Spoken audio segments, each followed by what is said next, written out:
দর্শক, প্রথমে আমি দুটো ভিডিও ক্লিপ দেখাবো, আপনারা দেখুন। তারপর আমি বিস্তারিত আলোচনা করব। ভিডিও শেষ পর্যন্ত দেখবেন। যারা এখনো বাংলার বাইরে অত্যাচারিত হচ্ছেন, আমি তাদের অনুরোধ করব আপনারা ফিরে আসুন।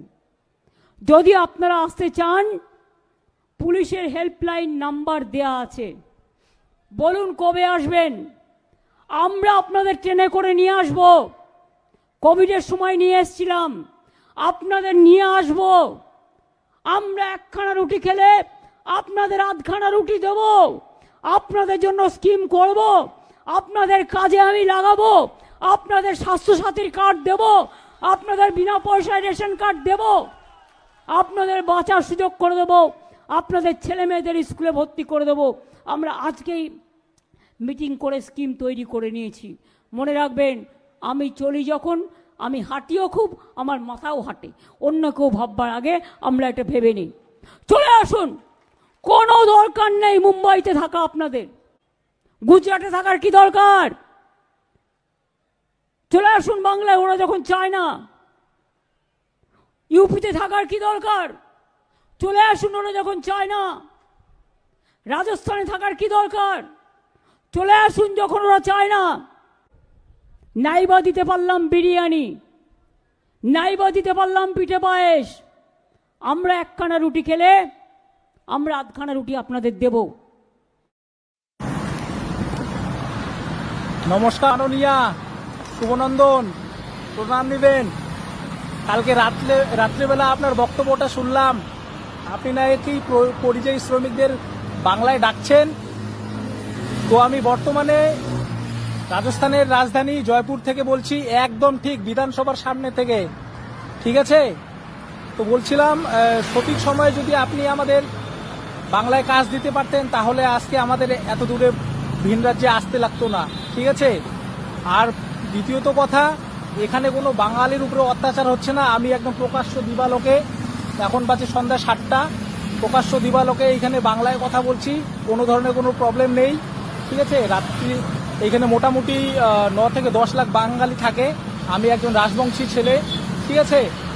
মাসে 30 থেকে 35 হাজার টাকা এখানে আরামসে কাজ করি।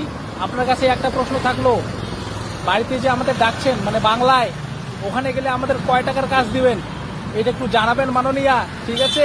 শুভনন্দন। দর্শক, পরিযায়ী শ্রমিকরাই কি এখন বাংলার ভোটের ফলাফল নির্ধারক হবে? যে ভিডিও দুটি দেখলেন সেটা কিন্তু অনেক প্রশ্নের উত্তর দেয়।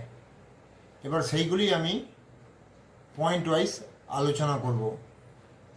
প্রথমেই মমতার ভিডিওতে আসে যাক। অভিষেক ব্যানার্জি বিজেপিকে 50টা সিট ভবিষ্যৎবাণী করে দিয়েছে, এবং এটা দলীয় কর্মীদের সামনে। এবং অভিষেক শিওর যে বিজেপি কোনো অবস্থায় 50-এর গণ্ডি পার হতে পারবে না, সদর্পে ঘোষণা করেছে। কিন্তু এই মুহূর্তে ভারতের সব থেকে পোর খাওয়া রাজনীতিবিদ যাকে বলা হয়, অর্থাৎ আমাদের মুখ্যমন্ত্রী মমতা ব্যানার্জি, উনি কিন্তু বুঝে গেছেন এবারের লড়াইটা কিন্তু ভীষণ হাড্ডাহাড্ডি হবে। সেই জন্য উনি কমপক্ষে 20 লক্ষ পরিযায়ী শ্রমিকদের বাংলায় ফেরত চাইছে, যাতে করে চতুর্থবারের জন্য আবার উনি মসনদে বসতে পারেন। কিন্তু উনি কি করতে পারেন? খুব বেশি হলে সিভিক পুলিশের চাকরি দিতে পারে। কিন্তু ওরা যদি অন্য রাজ্যে ধরুন 30,000 টাকা মাইনে পায়, ওরা কেন 15,000 টাকার জন্য আমাদের রাজ্যে আসবে? আমি আপনাদের একটা উদাহরণ দিই, তাহলে আপনারা ব্যাপারটা বুঝতে পারেন। এবং কেউ যদি চ্যালেঞ্জ করে, আমি তাকে পরিষ্কার প্রমাণ দিয়ে দেখিয়ে দেবো। ধরুন আমাদের এখানকার মানে আমাদের বাংলার কোনো ইঞ্জিনিয়ার অন্য রাজ্যে চাকরি করছে, হয়তো 50,000 টাকা মাইনে পায়। এবার তার কোনো একটা পারিবারিক কারণে তাকে ব্যাক করতে হলো। সেই সেম ছেলেটি যে অন্য রাজ্যে 50,000 টাকা মাইনে পাচ্ছিল, সে এবার 15 থেকে 20,000 টাকা বেশি মাইনে পাবে না। কারণটা কি? কারণটা তো সিম্পল, আমাদের এখানে যত অফিস ছিল, ফ্যাক্টরি ছিল, আস্তে আস্তে সব বন্ধ হয়ে যাচ্ছে, এবং কয়েক হাজার অফিস কলকাতা ছেড়ে অন্য জায়গায় চলে গেছে। তার মানে কোনো ইঞ্জিনিয়ার যদি বাংলায় ফিরে আসে, তাকে পরিযায়ী শ্রমিকের সমতুল্য মাইনে নিতে হবে। অন্যভাবে বললে, অন্য রাজ্যে কাজ করা ইঞ্জিনিয়ার যখন বাংলায় আসবে, তার ভ্যালুয়েশন হবে পরিযায়ী শ্রমিকের সমতুল্য। এবার আরেকটা যে ভিডিও দেখিয়েছি, সেই ভিডিও সম্বন্ধে আমি আপনাদের বলবো। মানে পরিযায়ী শ্রমিক যে ভিডিওটা আপনারা দেখেছেন, দেখুন, উনি দিদিকে প্রশ্ন করেছেন যে আপনি কি 35,000 টাকা মাইনে দিতে পারবেন। টিএমসির সমর্থকরা ভাবছে দিদিকে চ্যালেঞ্জ জানাচ্ছে, বিজেপির লোক হ্যান ত্যান যা যা আছে।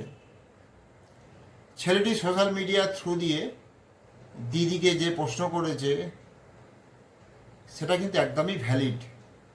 দেখলেন না 26,000 টিচারদের কি অবস্থা। যদি মমতা ব্যানার্জি 5,000 মানে ভুয়ো টিচারদের নাম দিয়ে দিত, লিস্ট দিয়ে দিত, তাহলে কিন্তু 21,000 শিক্ষকের চাকরি বেঁচে যেত। কিন্তু রাজনীতির স্বার্থে উনি করেননি। কারণ কি, টিএমসির গায়ে চোরের তকমা লেগে যাবে। অথচ যখন 26,000 ছেলে চাকরি গেল, তখন দিদি সমস্ত টিচারদের নিয়ে নেতাজি ইন্ডোর স্টেডিয়ামে একটা মিটিং করেছিলেন, এবং উনি ওনাকে অ্যাসিওর দিয়েছিলেন যে যাই হোক, আমি আপনাদের পিছনে আছি, কোনো অবস্থাতেই কেউ আপনাদের চাকরি খেতে পারবে না। কিন্তু বাস্তবটা ছিল সম্পূর্ণ অন্যরকম। কিন্তু এই ভিডিওতে একটা জিনিস আমাকে ভীষণ নাড়া দিয়েছে, সেটা আমি অবশ্যই আপনাদের শেয়ার করব।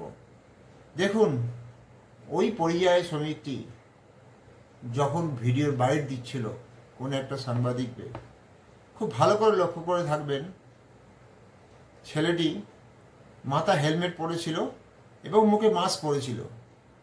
তার মানে কি? তার মানে ও মুখ দেখাতে চাইছে না, অথচ মনের ভিতর যেটা আছে সেটা বলতে চাইছে জনগণের সামনে, উনি জনগণকে জানাতে চাইছে। তার মানে কি, দেখুন, মানে বাংলার কোনো শ্রমিক যখন আমরা চিন্তা করছি ওখানে মার খাচ্ছে, তখন অ্যাকচুয়াল যে শ্রমিক সে চিন্তা করছে আমি যদি কিছু বলে ফেলি তাহলে তো আমাকে বাংলার পুলিশ তুলে নিয়ে চলে যাবে। রাত 12টার সময় 15-20 জন তাগড়া তাগড়া পুলিশ চলে আসবে, আমার নামে এফআইআর হয়ে যেতে পারে, আমাকে যে কোনো সময় যে কোনো জায়গায় ডাকতে পারে।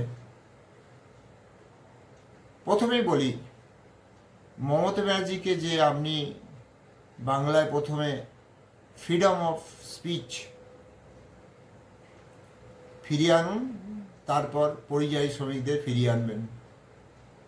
আপনার সরকারের বিপক্ষে কেউ যদি মুখ খুলে যে কোনো সময় তার বাড়ি পুলিশ যেতে পারে, এই ভয়ে জনগণ মানে কিছু বলতে চেষ্টা করলেও বলতে তাদের দেয়া হয় না। আরেকটা কথা আমি আপনাদের বলি, যে সরকারের সমালোচনা করলেই কিন্তু আপনারা বিজেপির ট্যাগ লাগাবেন না। এই মাইন্ডসেট থেকে কিন্তু টিএমসির আজ এই অবস্থা। গণতন্ত্রে সমালোচনা একটা ভীষণ হেলদি টুলস। সিপিএম যখন চলে যায় তখনও কিন্তু এইরকম একটা সিচুয়েশন তৈরি হয়েছিল, মানে ভয় ভীতি কাজ করছিল। এখন আজকে সেইটাও দেখতে পাচ্ছি, যখন মানুষের মধ্যে ভয় ভীতি চলে আসছে, যে আমি যদি কিছু বলি আমার বাড়িতে পুলিশ চলে আসবে, এখান থেকে বার হতে হবে, তাহলে আবার তৃণমূল আবার আগের জায়গায় চলে আসবে। তো আজকের জন্য এই পর্যন্ত। যদি কোনো আপনাদের বলার থাকে কমেন্ট বক্সে জানাবেন। জয় হিন্দ, বন্দে মাতরম।